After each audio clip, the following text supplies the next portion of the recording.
ఆరోగ్యమే మహాభాగ్యం అన్నాడు. ప్రభువుని నమ్ముతున్నారా మీరు? స్వస్థత విషయంలో నీకు అవసరమని దేవుడు స్వస్థత ఇస్తాడు. నువ్వు పని చేసుకోవడానికి నీకు ఆరోగ్యం అవసరం, నీ పిల్లలను పోషించుకోవడానికి నీకు ఆరోగ్యం అవసరమని నీ దేవుడికి తెలుసు. నీకు అనారోగ్యం వచ్చినప్పుడు నీ కుటుంబం రోడ్డును పడిపోయిందనే సంగతి నీ దేవుడికి తెలుసు. అందుకనే దేవుడు బలపరుస్తున్నాడు. మన ప్రతి పోస్టర్ మీద ఇష్టమైన ఒక వాక్యం ఉంటుంది, చెప్పండి మీరు. నన్ను బలపరుచువాని అందే నేను సమస్తమును చెయ్యగలను.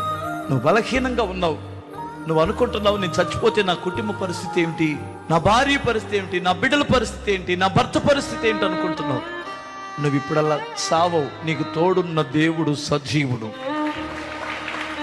అవసరమైన ఆరోగ్యం దేవుడు నీకు ఇస్తాడు. ఆయన మీద ఆధారపడు. ప్రభువా, నీ కృప లేకుండా నేను ఎలాగ బ్రతకగలను?